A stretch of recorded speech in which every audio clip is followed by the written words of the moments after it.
আসসালামু আলাইকুম, চলে আসলাম আরও একটি বাইকের নিয়ে, যেটা হইতেছে ইয়ামাহা এফজেড ভার্সন 3.0। আজকে আমরা এই বাইকটি সম্বন্ধে আপনাদেরকে জানানোর চেষ্টা করবো, বাইকটিতে কী আছে না আছে, খারাপ থেকে ভালো দিক থেকে শুরু করে খারাপ দিক, তবে চেষ্টা করব সবসময় ভালো দিকটা দেখানোর জন্য। আর আমি সবসময় যেটা চিন্তা ভাবনা করি, কোনো বাইকই খারাপ না, প্রত্যেকটা কোম্পানি চায় তার বাইকটি যেন সুন্দর হয় এবং মার্কেটিং হয়, সেটাই। তবে এই বাইকটি হইতেছে একটি সিঙ্গেল চ্যানেল এবিএসের বাইক। যে বাইকটি দেখতেছেন ডুয়েল ডিস্কের সিঙ্গেল চ্যানেল এবিএসের এই বাইক। সামনের চাকা যদি আপনাদেরকে আমরা দেখাই, যেটা হইতেছে এমআরএফের 100/80/17।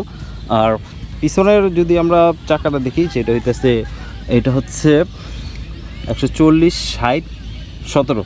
এটা হইতেছে CE80 চাকা চেঞ্জ করা হয়েছিল।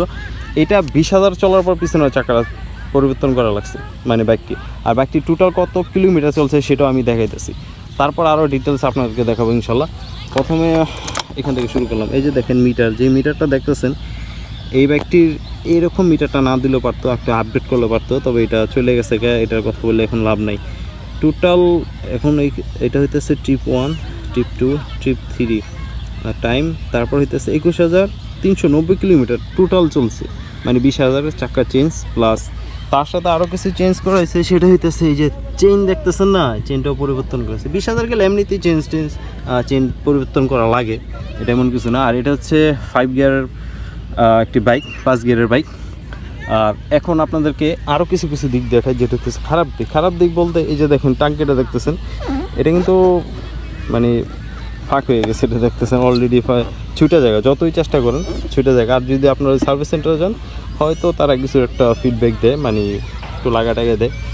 এইদিকে যদি দেখেন, এখানে হচ্ছে ইঞ্জিন সুইচ অন অফ, আর এটা হচ্ছে হেডলাইট, এটা এক্সট্রা লাগানো হয়েছে। তারপর এখানে হইতেছে আপার ডিপার, ওই যে দেখেন ওইখানে আলো জ্বলছে, আপার ডিপার। আর এটা হচ্ছে হরেন, এটা হচ্ছে ইন্ডিকেটার। লুকিং গ্লাস প্রায় সেম, আমার প্রায় এই সিরিজে যেগুলো আছে প্রায় সেমই হয়। এখন যদি বাইকটি যদি আমরা বলি, খুবই কমফোর্টেবল একটি বাইক এই বাইকটি বলা যায়, একেবারে খুবই আরামদায়ক যতটুকু আমরা রাইড করছি। চলেন আরও কিছু দেখি। পিছনে হচ্ছে মনোশক সাসপেনশন, আর সামনে হইতেছে টেলিস্কোপ সাসপেনশন, দুই সাইডে লাগানো আছে। এখন হেডলাইটের যদি পজিশন দেখেন, এই হেডলাইটটি দিয়ে আপনারা যদি চিন্তা করেন যে সিটিতে জন্য পারফেক্ট, বাট আপনারা যে হাইওয়েতে রাইড করেন, তবে এই হেডলাইটের যে আলো, এই আলোতে আপনার ওরকম কোনো পারফরমেন্স পাইবেন না। দুই সাইডে দুইটা ইন্ডিকেটার, সেটা হইতেছে হ্যালোজেন ইন্ডিকেটার। তারপর আরও কিছু দিক দেখাই, সেটা হইতেছে এই যে দেখেন যে অ্যাডজাস্টারটা আছে, এই যে অ্যাডজাস্টার পাইপ, এটা খুব তাড়াতাড়ি ঝং ধরে গেছে। একটি বাইক যদি 20,000 এই অবস্থা হয়, তাহলে চিন্তা করেন আরও কী সমস্যা পড়তে পারে। কারণ এই অ্যাডজাস্টারটা কিন্তু ঝং ধরলে কিন্তু নিজের কাছেই খারাপ লাগে। আর সবচেয়ে আরেকটা দিক হইতেছে, এই চাকার যে কাদাটা যদি ওইখানে যায়, ধুইতে খুব কষ্ট হয়ে যায়। আপনারা দারাজে দেখবেন এরকম মাঠঘাট পাওয়া যায়, ওটা লাগিয়ে নিতে পারেন, এই আর কি। এখন চলেন এই বাইকটির আরও কিছু আমরা আলোচনা করি। বাইকটি ইঞ্জিনের পারফরমেন্স কতটুকু, কী আছে আশ্রয়ের বিষয়, সব কিছু এই ভিডিওর মাধ্যমে জানানোর চেষ্টা করি। এই বাইকটিতে যদি আপনারা চিন্তা ভাবনা করেন, এটাতে 12 ভোল্টের একটি ব্যাটারি লাগানো হয়েছে। তারপরে হইতেছে এটার যদি আপনারা রেডি পিক আপের চিন্তা করেন, মানে ইনস্টল যদি পিক আপের চিন্তা ভাবনা করেন, খাড়া টান বলে, এটার মধ্যে এটা পাইবেন না। খুবই স্মুথলি আস্তে আস্তে স্লোলি এই বাইকটির টান উঠবে। তবে এটার সাথে যদি অ্যাডজাস্ট হয়ে যান, তাহলে আর ওরকম সময় ওরকম ফেজ হইতে হবে না। 5 গিয়ার বক্সের একটি বাইক। তারপর আরও দিকটা আমরা আলোচনা করতেছি এটার।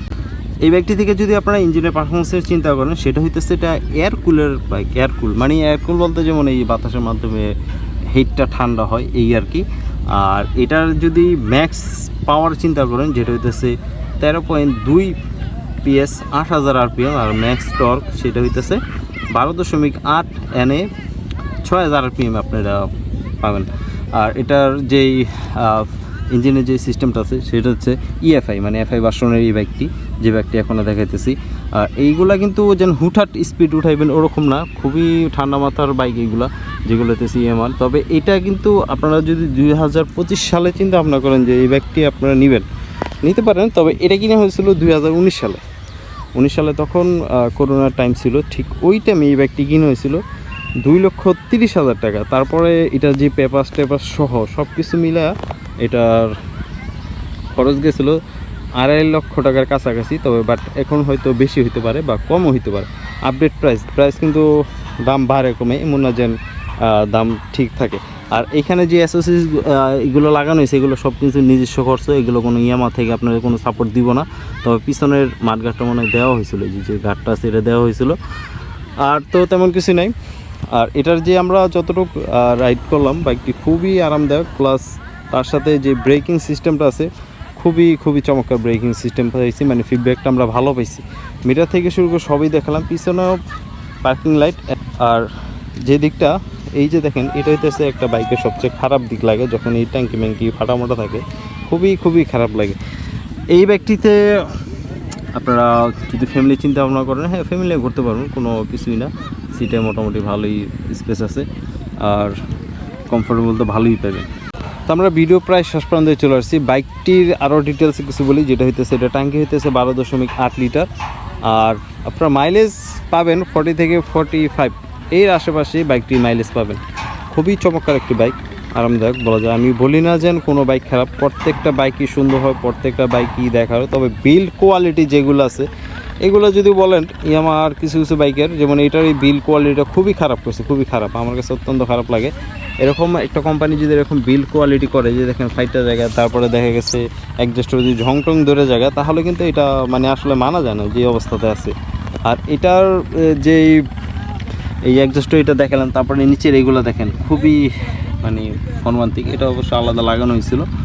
তবে আজকে যে রিভিউটা করলাম সেটা হইতেছে সিঙ্গেল চ্যানেল এবিএসের ইয়ামাহা এফজেড ভার্সন 3। এই বাইকটি খুবই কমফোর্টেবল বাইক। আমরা ব্রেক থেকে শুরু করে রাইডিং যদি কমফোর্ট পাইছি, রাইডিংয়ের মানে চালানোর কথা যদি চিন্তা করি, তাহলে দেখা গেছে খুবই আমরা পারফরমেন্স ভালোই পেয়েছি, ফিডব্যাক ভালোই পেয়েছি, এমন না যে খারাপ।